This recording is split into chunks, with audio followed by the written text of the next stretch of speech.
Fala, Nação Azulina, CSA Povão aqui fazendo mais um vídeo para vocês, trazendo aqui as notícias mais importantes do CSA no dia de hoje. Já quero adiantar para vocês aqui que tem notícia que não é muito boa. Pois é, vamos debater um pouco aqui hoje a respeito do que aconteceu no CSA, o que está acontecendo no CSA, beleza, rapaziada? Então, já vai deixando o like aí, clica nesse joinha agora para fortalecer, inscreva-se no canal, você que ainda não é inscrito, beleza? Estamos aí rumo a 20 mil, hein? Conto com a sua inscrição. Olha só, seguinte, quero dar um recado antes para vocês aqui. Você que tem uma propriedade rural e quer fazer um projeto de irrigação, entre em contato com a Campo e Jardim, exatamente, Campo e Jardim Irrigação, empresa lá de Recife que faz todos os projetos, tem os produtos, a manutenção, instalação, enfim, do início ao fim. Seu projeto de irrigação será feito pela Campo e Jardim. Entre em contato, rapaziada. Tamo junto, então. Olha só, quero dizer para vocês o seguinte, algumas notícias aqui eu já vou adiantando e deixar a principal para o final, beleza? Já quero adiantar para vocês aqui que o CSA anunciou a contratação do goleiro Pedro Caracossi. Esse goleiro já estava no CSA, tem 21 anos, da base do Flamengo, e vai ali disputar uma posição, banco de reservas, obviamente. O Thiago Rodrigues é o goleiro titular nesse momento, Darlieri como segunda opção, e o Pedro Caracossi vem ali para compor o elenco, 21 anos, goleiro da base do Flamengo. Uma notícia boa também agora nesse momento, o atacante Silvinho foi regularizado, é um atacante que eu estou botando fé no Silvinho, ele joga ali pelo lado esquerdo e sem dúvida nenhuma vai dar trabalho ali para o Moza em escalar ele, porque o Marco Túlio foi bem no último jogo também, De La Torre já falou que também joga por lá, enfim, Yuri Castilho possivelmente já estará apto para os jogos seguintes, né? Por falar em jogos seguintes, quero já, para não perder aqui a notícia, né, a informação para vocês, ó, o CSA só joga pelo Campeonato Alagoano agora, rapaziada, no dia 27 desse mês, 27 de março, exatamente contra o Asa. O jogo vai ser lá em Arapiraca pela 4ª rodada. Por quê? Porque daqui para lá, o CSA tem jogos só pela Copa do Nordeste e aquele jogo pela Copa do Brasil. Então, ó, o CSA vai jogar domingo agora contra o Confiança pela Copa do Nordeste, pela 2ª rodada, depois tem a 3ª rodada também pela Copa do Nordeste no dia 14 contra o CRB, aí no dia 20 de março tem um jogo contra o Santa Cruz, depois 23 contra o Bahia e daí 31 contra o Ceará. Nesse meio termo, no dia 17, tem um jogo contra o Guarani de Sobral pela Copa do Brasil. Então, muitos jogos aí nesse mês de março. Falei até na live ontem aqui com os meninos que eu fiz com o Pipo Bernardes, do Mitificados, e o Bruno Moura, lá do Espaço da Bola. Nós comentamos que eu disse, ó, o CSA ainda não foi testado, esse time ainda não foi testado para valer mesmo, vai ser agora, nesse mês de março.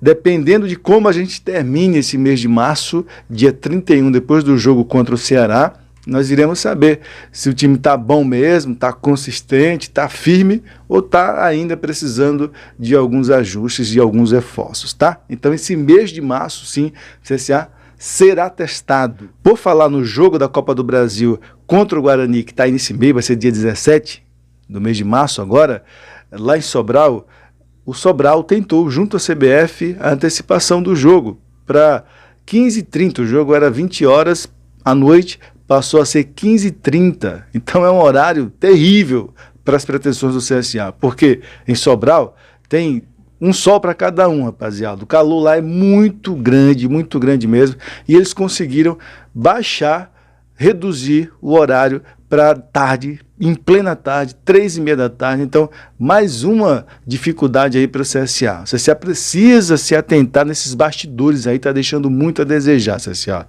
Tá deixando muito a desejar, beleza? Agora, rapaziada, quero falar de um assunto chato, um assunto que pegou todos nós de surpresa. Logo no início da manhã, o Marlon Araújo publicou no seu blog, lá no TNH1, a notícia de que o CSA estava planejando encerrar as atividades da base. Quando você ouve isso de primeira, no caso, quando a gente lê isso, porque estava lá no blog do Marlon, você diz, pô, isso é inacreditável, velho. Só tô botando fé porque tá aí o Marlon, o cara super credenciado, tá escrevendo isso aí, então não tem como não ser verdade. O que acontece? O presidente Rafael Tenório fez uma reunião com alguns dirigentes lá do CSA e propôs isso. Não propôs, na verdade ele definiu mesmo, só vou encerrar porque o CSA está com dificuldades aí de recursos e nós vamos nessa pandemia paralisar isso aí, só voltar quando o CT estiver pronto. Enfim, se voltar.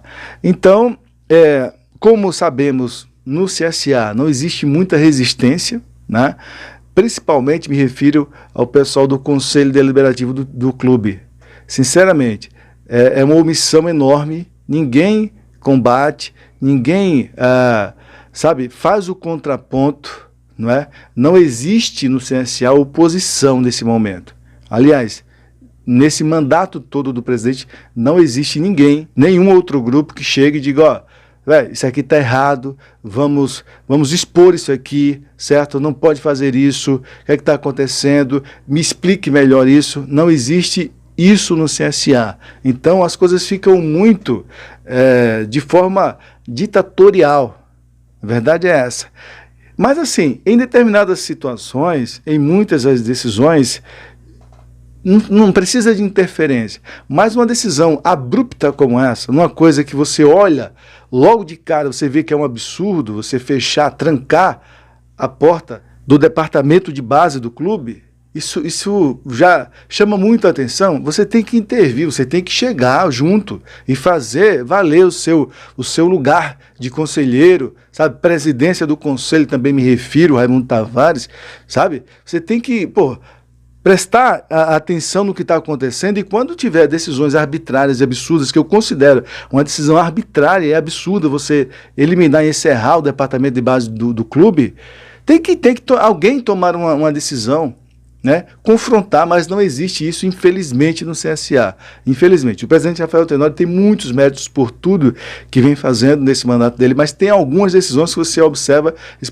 só alguém que não tem um mínimo de conhecimento de futebol, né, que toma essas decisões. Eu espero que essas pessoas que estejam lá ainda, na diretoria, no próprio conselho principalmente, sabe, tomem alguma atitude, não fiquem de braços cruzados com relação a uma arbitrariedade dessa. O argumento que está longe de convencer o torcedor é de que não tem recursos. Ora, o dinheiro investido no departamento de base é muito pequeno, é ínfimo, ínfimo. O salário de um jogador é suficiente, do CSA, é suficiente para manter o departamento de base, sabe? Nenhum clube em sã consciência corta o seu departamento de base. Por quê?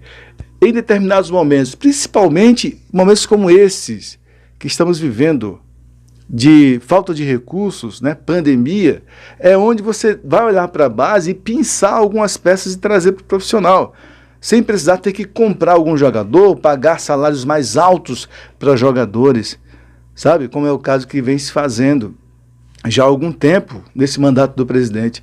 Então a lógica diz, em dificuldades financeiras, vai na tua base que tu plantou alguma coisa na base, tu vai lá e colhe. É como todos os times fazem.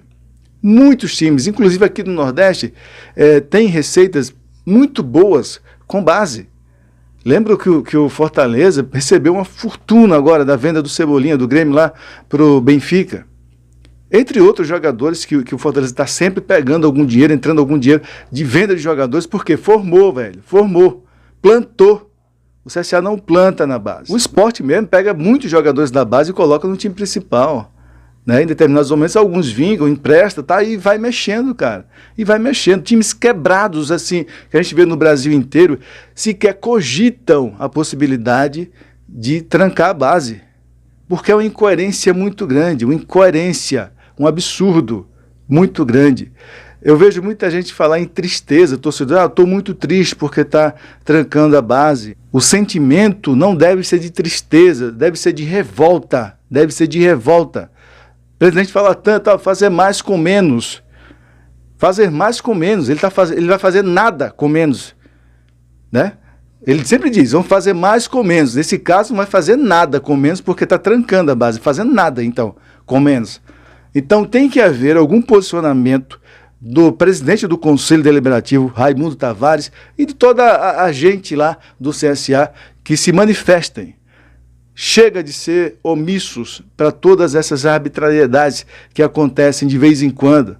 No todo, a gestão dele é muito boa, mas tem algumas decisões que são extremamente arbitrárias, sabe? Entre outras que eu não vou nem citar aqui, se atentar apenas essa que já é demais, certo? Então é isso.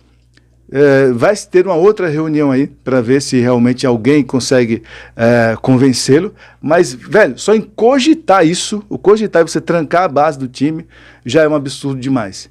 Lembro, falei com o Souza, cara, Souza foi o último grande jogador que o CSA vendeu e fez dinheiro.